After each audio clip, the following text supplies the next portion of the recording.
बोलिए माँ जगत जननी की जय हो। दुर्गा सप्तशती का 11वां 12वां और 13वां अध्याय तीनों इस वीडियो में आप सभी के लिए लेकर के आई हूँ। तो जैसा कि सबसे पहले 11वें अध्याय में देवताओं द्वारा देवी की स्तुति तथा देवी द्वारा देवताओं को वरदान। तो जैसा कि महर्षि मेधा कहते हैं, दैत्य के मारे जाने पर इंद्रादि देव सभी अग्नि को आगे कर और कात्यायनी देवी की स्तुति करने लगे। इस समय अभिष्ट की प्राप्ति के कारण उनके मुख खिले हुए थे। देवताओं ने कहा, हे शरणागतों के दूर करने वाली दुखों को, हे जगत जननी माँ तुम प्रसन्न हो। हे संपूर्ण जगत की माता तुम प्रसन्न हो और विघ्नों को हरो। तुम विश्व की रक्षा करो, क्योंकि तुम इस चर और अचर की ईश्वरी हो। हे देवी संपूर्ण जगत की आधार रूप हो, क्योंकि तुम पृथ्वी रूप में भी स्थिर हो और अत्यंत ही पराक्रम वाली देवी हो। तुम विष्णु की शक्ति हो और विश्व की बीज परम माया हो, और तुमने ही इस संपूर्ण जगत को मोहित कर रखा है। तुम्हारे प्रसन्न होने पर ही यह पृथ्वी मोक्ष की ओर प्राप्त करती है। हे देवी संपूर्ण विद्याएं तुम्हारे ही भिन्न भिन्न स्वरूप हैं। इस जगत में जितनी स्त्रियां हैं वह सब तुम्हारी ही मूर्तियां हैं। एकमात्र तुमने ही इस जगत को व्याप्त कर रखा है। तुम्हारी स्तुति किस प्रकार की जाए, क्योंकि तुम परम बुद्धि रूप में हो और संपूर्ण प्राणी रूप स्वर्ग और मुक्ति देने वाली हो, अतः इसी रूप में तुम्हारी स्तुति की गई है। तुम्हारी स्तुति के लिए इससे बढ़कर और क्या युक्तियां हो सकती हैं। संपूर्ण जनों के हृदय में बुद्धि रूप होकर निवास करने वाली, स्वर्ग तथा मोक्ष प्रदान करने वाली, हे नारायणी देवी तुमको नमस्कार है। काला काष्ठा आदि रूप में अवस्थाओं को परिवर्तन की ओर ले जाने वाली तथा प्राणियों का अंत करने वाली नारायणी तुमको नमस्कार है। हे नारायणी संपूर्ण मंगलों के मंगल रूप वाली, हे शिवे, हे संपूर्ण प्रयोजनों को सिद्ध करने वाली, हे शरणागत वत्सला, हे 3 नेत्रों वाली गौरी तुमको नमस्कार है। सृष्टि स्थित तथा संहारक और शक्तिभूता सनातनी देवी, गुणों का आधार तथा सर्व सुखमयी नारायणी तुमको नमस्कार है। हे शरण में आए हुए शरणागतों, दीन दुखियों की रक्षा में तत्पर, संपूर्ण पीड़ाओं को हरने वाली, हे नारायणी तुमको नमस्कार है।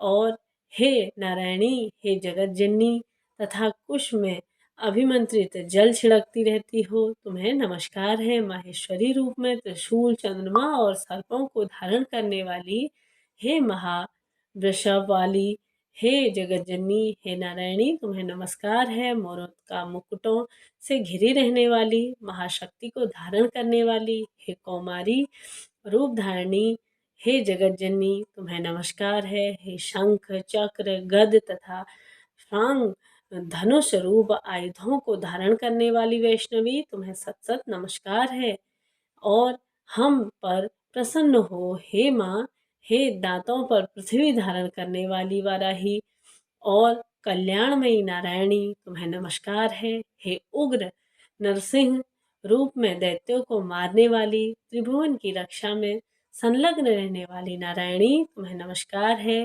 हे मस्तक पर किरीटी और हाथ में महावज्र धारण करने वाली, सहस्र नेत्रों के कारण उज्ज्वल प्रतासुर के प्राण हरने वाली ऐन्द्री शक्ति, हे नारायणी तुम्हें नमस्कार है। हे शिवदूती स्वरूप के दैत्यों में महामत को नष्ट करने वाली, हे घोर रूप वाली माँ जगत जननी, हे नारायणी तुम्हें नमस्कार है। साथ ही दाढ़ों के कारण विकराल मुख वाली, मुंडमाला और विभूषित किए हुए चामुंडा रूपे नारायणी तुम्हें नमस्कार है। लक्ष्मी, लज्जा, महाविद्या और श्रद्धा, पुष्टि, स्वधा, ध्रुवा, महारात्रि तथा महाविद्यारूपिणी नारायणी तुम्हें सत सत नमस्कार है। हे मेधा सरस्वती सर्वोत्कृष्टि ऐश्वर्य रूपिणी तुम्हें सत सत नमन नमस्कार है। इस प्रकार से तीनों नेत्रों से भूषित यह तेरा सौम्य मुख हम सबको इस तरह से मानो कि जैसे कि सूर्य की किरणें आपके तेजस्वी मुख पे पड़े जा रही हैं। हे जगत जननी, हे ज्वालाओं के समान भयंकर अति उग्र एवं संपूर्ण असुरों को नष्ट करने वाली, तुम्हारा त्रिशूल हमें भयों से बचाएगा और सत-सत तुम्हें नमस्कार है। अपने शब्द से इस जगत को पूरित करके दैत्यों के तेज को नष्ट करने वाली वह आपका घंटा इस प्रकार हमारी रक्षा करे जैसे कि माता अपने पुत्रों की रक्षा करती है। हे चंडिके, असुरों के रक्त और चर्बी से चर्चित जो आपकी तलवार है वह हमारा मंगल करे और हम तुमको नमस्कार करते हैं। इस प्रकार से हे देवी, तुम जब प्रसन्न होती हो तो संपूर्ण रोगों को नष्ट कर देती हो और जब तुम रुष्ट होती हो तो संपूर्ण वांछित कामनाओं को नष्ट कर देती हो। जो मनुष्य तुम्हारी शरण में जाते हैं उन पर कभी विपत्ति नहीं आती, बल्कि तुम्हारी शरण में गए हुए मनुष्य दूसरों को आश्रय देने योग्य हो जाते हैं। अनेक रूपों में बहुत प्रकार की मूर्तियों को धारण करके सिवा कौन कर सकता है। हे चतुर्दश विद्याएं, सठ शास्त्र और चारों वेदों में तुम्हारे ही प्रकाश प्रकाशित है। तुमने इस जगत को सर्वव्यापी और सुखमयी बनाया है। हे विश्वेश्वरी, तुम विश्व का पालन करने वाली विश्वरूपा हो, इसलिए संपूर्ण जगत को धारण करती हो। इस प्रकार से जैसा कि आप शरण में पड़े हुए सभी को प्रसन्नता प्रदान करती हो, लोक निवासियों की पूजनीय परमेश्वरी, हम लोगों को वरदान दो। देवी ने कहा, हे देवताओं, मैं तुमको वर देने के लिए तैयार हूँ। आप अपनी इच्छा कहिए, वैसा वर मांग लो, मैं तुम्हें अवश्य ही दूंगी। देवताओं ने कहा, हे सर्वेश्वरी, त्रिलोकों के निवासियों की समस्त पीड़ाओं को तुम इसी प्रकार से हरती रहो और तुम्हारे शत्रुओं को इसी प्रकार से तुम नष्ट करती रहो। देवी ने कहा, व्यवस्थित नमस्तर के 28वें युग में दो और महा असुर शुंभ और निशुंभ उत्पन्न होंगे। उस समय में नंद गोप के घर में यशोदा के गर्भ से उत्पन्न होकर विंध्याचल पर्वत पर शुंभ और निशुंभ का संहार करूंगी। फिर अत्यंत भयंकर रूप से पृथ्वी पर अवतरित होकर मैं वैप्रचित्य नामक दानवों का नाश करूंगी। उन भयंकर महाअसुरों को भक्षण करके समय मेरे दांत अनार पुष्प के समान लाल होंगे। इसके पश्चात स्वर्ग के देवता और पृथ्वी पर मनुष्य मेरी स्तुति करते हुए मुझे रक्त दंतनी कहेंगे। फिर जब 100 वर्ष तक वर्षा न होगी तो मैं ऋषियों की स्तुति करने पर आयोजित नामक नाम से प्रकट होंगी और अपने 100 नेत्रों से ऋषियों की ओर देखूंगी। अतः मनुष्य शताक्षी नाम से मेरा कीर्तन करेंगे। उसी समय में अपने शरीर से उत्पन्न हुए प्राणों की रक्षा करने वाले शापों द्वारा सब प्राणियों का पालन करूंगी। इस तरह पृथ्वी पर शाकंभरी के नाम से विख्यात होंगी और इसी अवतार में मैं दुर्ग नामक महाअसुर का वध करूंगी और इसके पश्चात मैं दुर्गा देवी के नाम से भी प्रसिद्ध हो जाऊंगी। इस प्रकार से माताजी गजननी इसके पश्चात कहने लगी कि मैं भयानक रूप धारण करके हिमालय निवासी ऋषियों महर्षियों की रक्षा करूंगी। जब भीमा देवी के नाम से मेरी ख्याति होगी और जब फिर वरुण नामक असुर तीनों लोगों को पीड़ित करेगा, तब मैं असंख्य भ्रमणों का रूप धारण करके उस महादैत्य का वध करूंगी। तब स्वर्ग के देवता और मनुष्य लोक के मनुष्य मेरी स्तुति करते हुए मुझे भ्रामरी नाम से पुकारेंगे। इस प्रकार जब जब पृथ्वी में राक्षसों का तांडव होगा और सभी पीड़ित होंगे, तब तब मैं अवतरित होकर शत्रुओं का नाश अवश्य करूंगी। प्रिय श्रोताओं, इस प्रकार से दुर्गा सप्तशती का 11वां अध्याय यहाँ पे पूर्ण होता है। चलिए 12वां अध्याय प्रारंभ करते हैं। इस अध्याय में आप पढ़ेंगे देवी चरित्रों के पाठ का महात्म्य। देवी बोली, हे देवताओं, जो पुरुष इस स्रोतों द्वारा एकाग्र चित्र होकर मेरी स्तुति करेगा, उसके संपूर्ण कष्टों को मैं निसंदेह ही हर लूंगी। मधुकैटव के नाश, महिषासुर के वध और शुंभ निशुंभ के वध की जो मनुष्य कथा कहेंगे, मेरे महात्म को अष्टमी, चतुर्दशी व नवमी के दिन एकाग्र चित्त से भक्तिपूर्वक सुनेंगे, उनको कभी कोई पाप नहीं लगेगा। पाप से उत्पन्न हुई विपत्ति भी उनको नहीं तरसाएगी।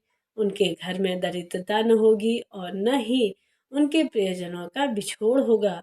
उनको किसी भी प्रकार का भय न होगा। इसलिए प्रत्येक मनुष्य को भक्तिपूर्वक मेरे इस कल्याणकारी महात्म को सदा पढ़ना और सुनना चाहिए।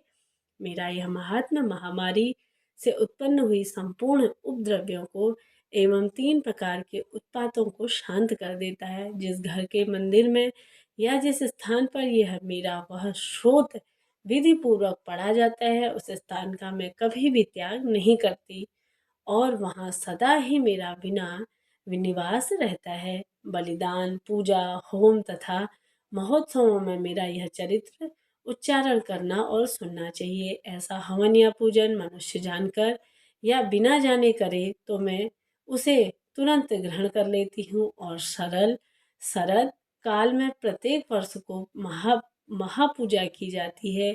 इसमें मनुष्य भक्तिपूर्वक मेरा यह महात्मा सुनकर सब विपत्तियों से छूट जाता है और धन धान्य और पुत्र आदि से संपन्न हो जाता है।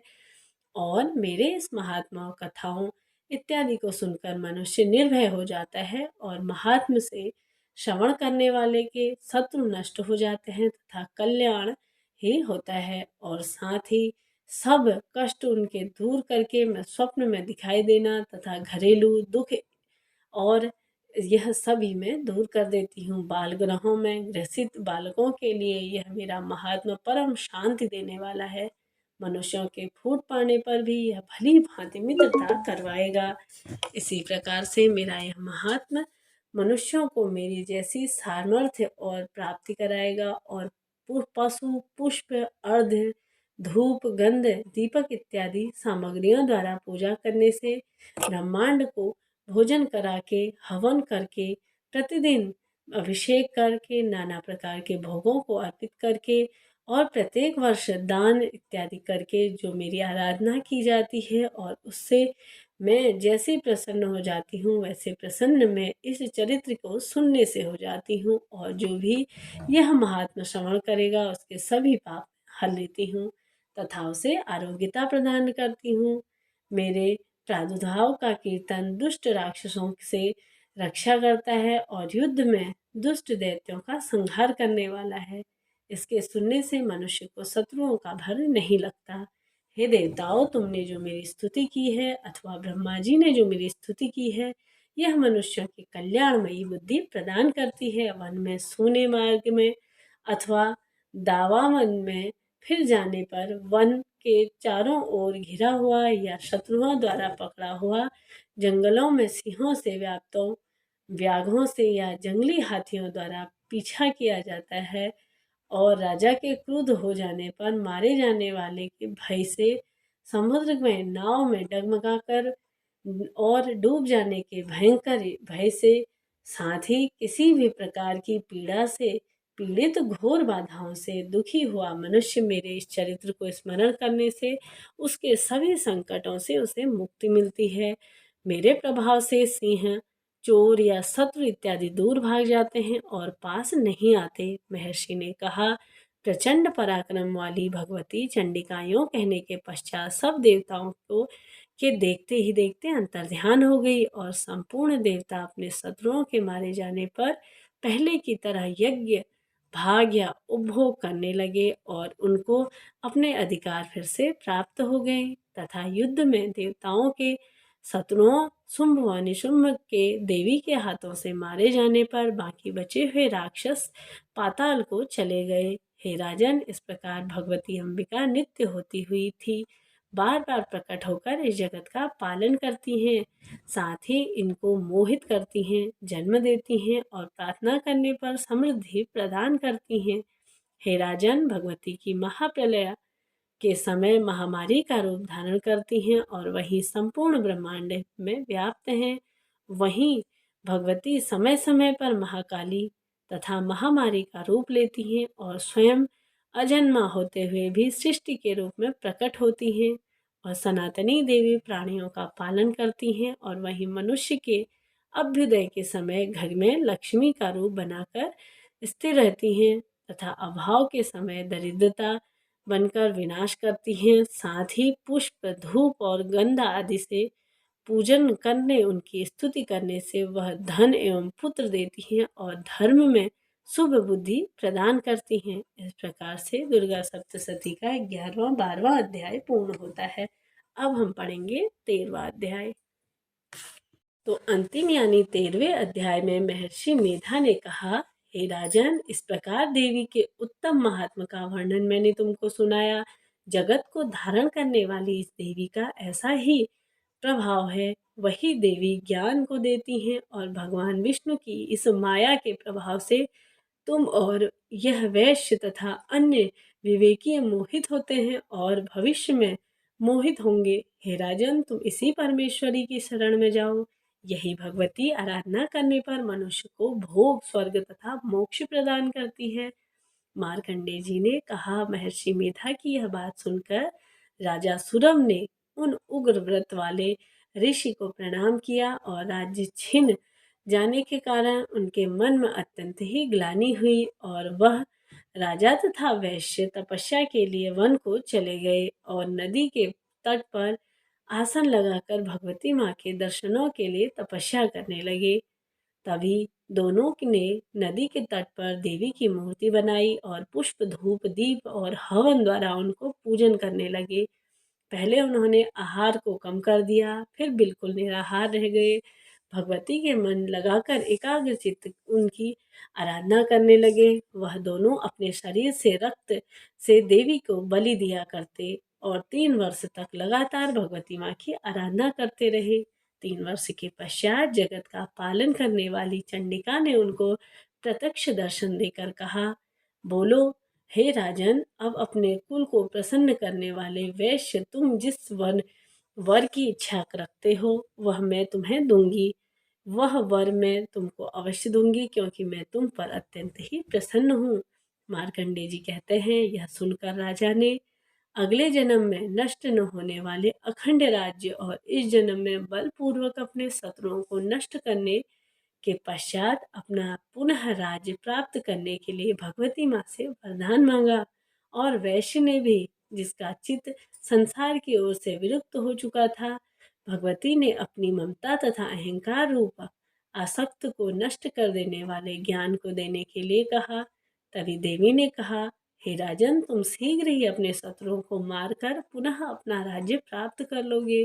तुम्हारा राज्य स्थिर रहेगा और वहाँ पर मृत्यु के पश्चात आप सूर्य देव के अंश में जन्म लेंगे।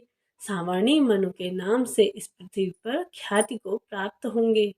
हे वैश्य कुल में श्रेष्ठ, आपने जो मुझसे वर मांगा है वह मैं आपको देती हूँ। आपको मोक्ष को देने वाले ज्ञान की प्राप्ति होगी। मार्कंडेय जी कहते हैं, इस प्रकार से उन दोनों ने मनोवांछित वर प्रदान करे और साथ ही अपनी स्तुति कर सुनकर भगवती मैया अंतर्ध्यान हो गई और इस प्रकार क्षत्रियों में श्रेष्ठ वर राजा सुरभ भगवान सूर्यदेव के जन्म लेकर इस पृथ्वी पर सावर्णी मनु के नाम से विख्यात हुए। श्री दुर्गा सप्तशती के पाठ के बाद सिद्धि कुंज प्रात का स्रोत भी कभी करना चाहिए। कभी